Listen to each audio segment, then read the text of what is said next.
भोपाल के Rani Durgavati railway station की प्रशंसा हर कोई कर रहा है। क्या प्रधानमंत्री नरेंद्र मोदी लगातार स्लिप ऑफ टंग के शिकार हो रहे हैं या उनको सचमुच टेलीप्रॉम्प्टर के बिना बोलने में दिक्कत होती है या उनकी लोकप्रियता भी घट रही है?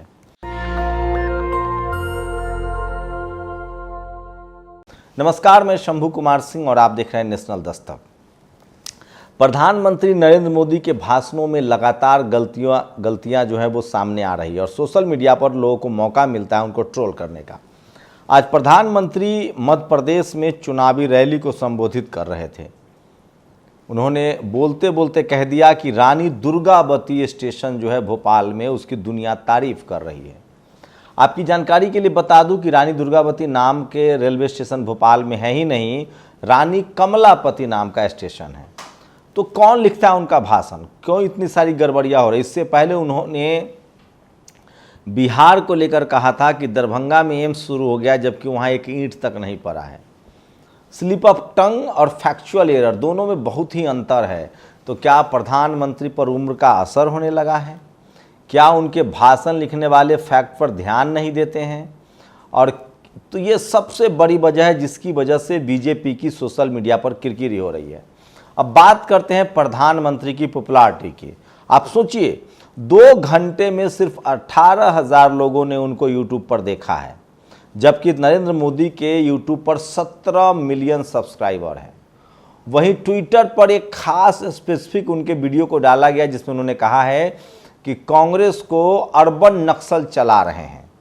इसके व्यूज़ ठीक ठाक हैं, लगभग 3 लाख लोगों ने इसको देखा है ट्विटर पर, जो छोटी सी बाइट है, लेकिन पूरे भाषण को बहुत कम लोगों ने सुना है।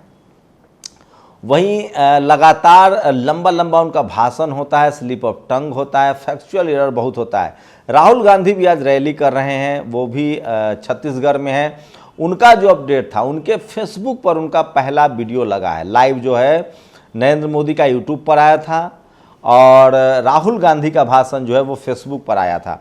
फेसबुक पर मात्र 6 मिलियन जो हैं वो फॉलोअर्स हैं कांग्रेस के पेज पर, फेसबुक पेज पर, और 89,000 लोगों ने राहुल गांधी के भाषण को, जिसमें कि तमाम लोगों के भाषण हैं, उस पेज को देखा है। तो सोचिए, कहाँ 17 मिलियन है नरेंद्र मोदी और कहाँ 6 मिलियन है और 89,000 और 2 घंटे में मात्र 18,000 व्यूज है। तो इससे लोग अंदाज़ा लगा सकते हैं कि किस तरह से नरेंद्र मोदी की लोकप्रियता लगातार घट रही है। दरअसल मैं फेसबुक और ट्विटर और सोशल मीडिया को इसलिए कोट कर रहा हूं कि टीवी अखबार तो पहले ही जो लोग हैं उन्होंने देखना बंद कर दिया है। टीवी अखबार को लेकर मैं बार बार कोशिश कर रहा हूं कि SC ST OBC लोगों की क्या रुझान है वो आपको बताऊं। तो उस लिहाज से आप देखेंगे तो टीवी अखबार लोगों ने पहले ही देखना बंद कर दिया। सोशल मीडिया पर दोनों लगातार अनपॉपुलर हो रहे हैं और सबसे ज़्यादा ट्रोलिंग हो रही है प्रधानमंत्री की। लोग कह रहे हैं कि कितना स्लिप ऑफ टंग है, कितना फैक्चुअल एरर है। सोचिए, रानी कमलापति स्टेशन, भोपाल के स्टेशन को नाम हबीबगंज वाले का नाम कर दिया गया है। रानी दुर्गावती भोपाल जबलपुर वाले स्टेशन का करना था, जो अभी उस पर काम नहीं हुआ है। तो ये सबसे ज़्यादा फैक्चुअल एरर है जो लगातार लोग पकड़ रहे हैं और व्यूअरशिप भी बहुत ज़्यादा घटी है नरेंद्र मोदी की। इसको लेकर भी लोग सवाल पूछ रहे हैं। तो सोचिए किस तरह से बीजेपी के प्रति लगातार सोशल मीडिया पर कैंपेन चल रहा है, हमला हो रहे हैं, लोग सवाल पूछ रहे हैं कि आखिर नरेंद्र मोदी इतने अनपॉपुलर क्यों हो रहे हैं। ये सबसे बड़ा सवाल। और वही सोचिए, ये कन्हैया कुमार के नाम से एक ट्वीट आया है, ये स्क्रीनशॉट देखिए। प्रधानमंत्री मोदी के उबाऊ बातों से देश क्या, उनके खुद के विधायक उब चुके हैं। ये तस्वीरें हैं, मुझे लगता है कि पटना से हैं, जहां प्रदेश के कार्यालय में उनके भाषण को सुनने का अगर इंतजाम किया गया होगा तो इसमें तमाम नेता दिख रहे हैं और तस्वीरें स्क्रीनशॉट देख सकते हैं। तो इस तरह से प्रधानमंत्री की लोकप्रियता जो है वो लगातार घट रही है। वहीं बीजेपी पर सोशल मीडिया ज़्यादा हमलावर है। सोचिए, नेहा राठौर को लेकर एक बीजेपी के प्रवक्ता हैं, उन्होंने एक ट्वीट किया। नेहा राठौर एक जगह कांग्रेस के किसी कार्यक्रम में होंगी, उनके कमर पर किसी का हाथ है जिसका चेहरा साफ नहीं दिख रहा है। उसके बाद अनिल पटेल हैं, महिला सम्मान करते कराते कांग्रेस नेता और उनके कार्यकर्ता कहां से कहां पहुंच गए, इस तरह का ट्वीट किया। उसके बाद नेहा राठौर ने खुद जवाब दिया है। नेहा राठौर ने कहा कि मुझे पता है प्रिय भाजपाइयों, महिलाओं के सम्मान को लेकर आप सभी की चिंताओं से मैं बाकायदा परिचित हूं। जिस तस्वीर के माध्यम से आप अपनी मंशा पूरी करना चाहते हैं वो एक अस्थायी मंच की तस्वीर है। तस्वीर में मेरे पति हिमांशु मुझे संभाल रहे हैं। खैर, अपनी सूचना से आपकी मंशा पर पानी फेरने के लिए मैं माफ़ी चाहती हूं। बाकी महिलाओं के सम्मान को लेकर आप लोगों की संवेदनशीलता मणिपुर समेत पूरे देश में परिचित है। तो ये भी बीजेपी को उल्टा पड़ गया। वही बीजेपी के लिए और बुरी खबर है। सोचिए, कानपुर फरार बीजेपी नेता बाल आयोग का सदस्य आशु उर्फ प्रिय रंजन दिवाकर पर 50,000 रुपए का इनाम घोषित कर दिया गया है। यूपी के एनकाउंटर पुलिस फरार बीजेपी नेता को 17 दिन बाद भी अरेस्ट नहीं कर सकी है। सोचिए, ये शख्स जो है वो फरार है और इसको लेकर खबर चल रही है। सुप्रीम कोर्ट ने योगी आदित्यनाथ को फटकार लगाई है। सुप्रीम कोर्ट ने योगी सरकार को लगाई फटकार। कहा, बच्चे को धर्म के कारण पीटने को कहा गया, ये कैसी शिक्षा दी जा रही है।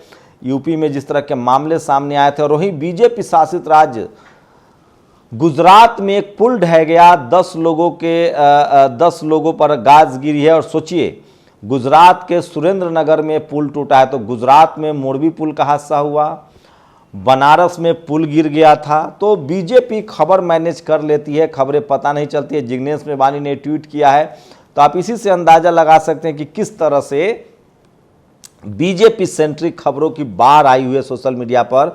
और जो हालत प्रधानमंत्री मनमोहन सिंह की थी 2013-14 में, वही हालत 2023 में नरेंद्र मोदी की हो रही है और लोग उनकी आलोचना कर रहे हैं। और सोचिए, चीन में एशियन गेम्स चल रहा है, अरुणाचल प्रदेश के खिलाड़ियों को वीजा देने से उसने मना कर दिया है। भारत की जो असफलता जिस तरह से बढ़ रही है, खासकर बायलैटरल रिलेशनशिप को लेकर, उसको सोचिए, कनाडा के मामले पर भारत अलग थलग पड़ चुका है। अमेरिका, इंग्लैंड, चीन, ये सब उसके साथ खड़े हैं। चाइना अलग आंख दिखा रहा है। पाकिस्तान हमारा दुश्मन कंट्री है, चाइना से हमारी कभी नहीं बनती थी। हमारे साथ जो रूस है वो मुस्तैदी से होता था, वो चीन के साथ शिफ्ट कर चुका है। मिडिल ईस्ट पूरा हमारे साथ था, लेकिन इजराइल से संबंध बनाने के चक्कर में हमने मिडिल ईस्ट को खो दिया, मुस्लिम कंट्री खो दिए, या फिलिस्तीन के पॉलिसीज़ पर हमारा ढाल माल रवैया रहा। लैटिन अमेरिका हम खोते जा रहे हैं अमेरिका से नज़दीकी की वजह से।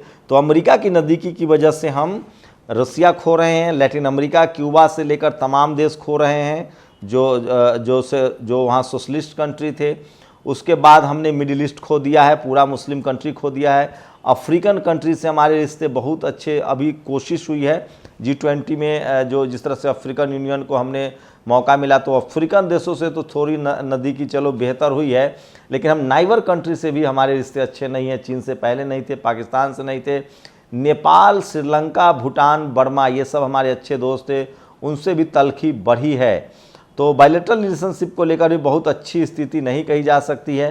तो इसको लेकर तो लगातार इन सब मुद्दों पर बीजेपी को घेरने की कोशिश हो रही है, जो सोशल मीडिया पर सबसे ज़्यादा वायरल है। लेकिन सबसे ज़्यादा जो बीजेपी को इंटरनल जो भारत में नुकसान हो रहा है, जो यहाँ के वोटर जो चिंतित हैं, जिस तरह से महिला आरक्षण में आज लगभग 30 शहरों में कांग्रेस प्रेस कॉन्फ्रेंस कर रही है महिला आरक्षण को लेकर कि न तो इसे लागू किया जाएगा, न ये लागू हो पाएगा 2024 में, न ही इसमें ओबीसी SC ST का रिजर्वेशन है। इसको लेकर 30 शहरों में कांग्रेस के लोग प्रेस कॉन्फ्रेंस कर रहे हैं। 90 कैबिनेट सेक्रेटरी में 90 कैबिनेट सेक्रेटरी में 3 ओबीसी के हैं। ये बड़ा सीरियस मैटर है, कांग्रेस इसको भुनाने में लगी हुई है।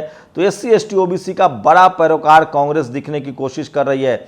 वहीं साथ में नॉट फाउंड सुटेबल जिस तरह से हो रहा है, तो तमाम जो पढ़े लिखे जो SC ST के OBC के लोग हैं वो भी बीजेपी के खिलाफ काफ़ी नाराज़ हैं, क्योंकि आपको पता है किस तरह से बीजेपी के लोगों ने और उनसे समर्थित खासकर सवर्ण समाज के लोगों ने SC ST OBC का जिस तरह से तुष्टीकरण बढ़ा दिया है।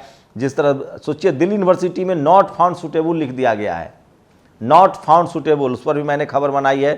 तो ये तमाम पॉलिटिकल खबरें हैं जो आज सोशल मीडिया पर वायरल है और प्रधानमंत्री के खिलाफ नाराजगी बढ़ रही है। ये तस्वीरें देखिए किस तरह से रमेश बिधूरी मामले में भी लगातार तमाम जो सेकुलर दल हैं वो विरोध प्रदर्शन करने पर डटे हुए हैं। और सोचिए, एक तरफ बीजेपी के जो समर्थक हैं वो मुस्लिम से नफरतों के नाम पर राजनीति करते हैं, और ये देखिए शिंदे जो महाराष्ट्र के मुख्यमंत्री हैं, वो उनकी तस्वीरें सोशल मीडिया पर वायरल हो रही है सलमान खान और शाहरुख खान के साथ। तो आप इस तरह के किसी भी पॉलिटिकल प्रॉब्लम में मत फंसिए। ये सब लोग एक जैसे बैठते हैं, उठते हैं, खाते हैं, पीते हैं। और इसलिए उर्मिलेश का एक बयान आया है, जाति और वर्ण व्यवस्था सनातन का सनातन सत्य है, यह उसका ही उत्पाद है। फिर आपको सनातन कहने वाले जातिवार जनगणना से क्यों इनकार कर रहे हैं? सनातन की रक्षा के लिए सनातन उत्पाद की गिनती से क्यों करें इनकार? तो सोचिए, बीजेपी कई मोर्चों पर असफल हो रही है, कांग्रेस से बिल्कुल अलग नहीं दिख रही है। कांग्रेस ने ओबीसी रिजर्वेशन महिलाओं को नहीं दिया, बीजेपी भी वही कर रही है। हाई कोर्ट, सुप्रीम कोर्ट में कांग्रेस ने कोलिजियम सिस्टम नहीं हटाया, बीजेपी ने भी नहीं हटाया। ईवीएम कांग्रेस लेकर आई, बीजेपी उसको आगे बढ़ा रही है। एससी एसटी ओबीसी की डाइवर्सिटी बिल्कुल कांग्रेस में थोड़ा बढ़ रही थी, अब बीजेपी में ख़त्म हो रही है।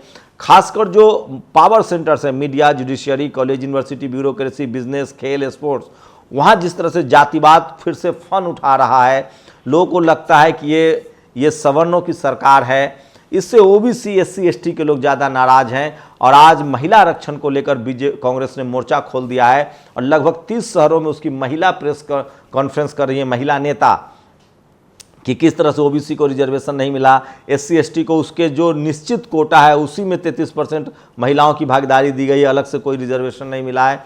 तो ये तमाम खबरें हैं जो बीजेपी की परेशानी के सबब हैं।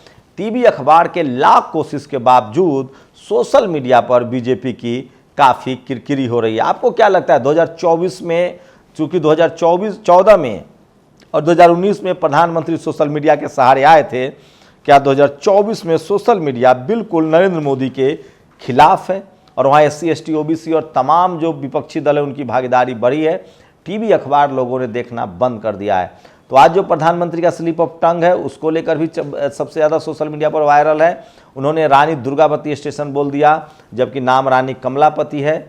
और तो ये स्लिप ऑफ टंग जो है वो, और लगातार उनकी पॉपुलैरिटी जो गिर रही है। आपको क्या लगता है 2024 में प्रधानमंत्री नरेंद्र मोदी को दलित, बैकवर्ड, पिछड़ों की जो अनदेखी हो रही है वो महंगा पड़ेगा? आपकी प्रतिक्रिया बहुत ज़रूरी है। शुक्रिया। नेशनल दस्तक की आपसे गुजारिश है कि अगर इसको बचाना चाहते हैं तो नेशनल दस्तक को सब्सक्राइब करने के लिए रेड कलर के सब्सक्राइब बटन को दबाएं, फिर बेल आइकन की घंटी दबाएं। नेशनल दस्तक को बचाने के लिए बहुत ज़रूरी है कि हर खबर को शेयर करें, लाइक करें, कमेंट जरूर करें।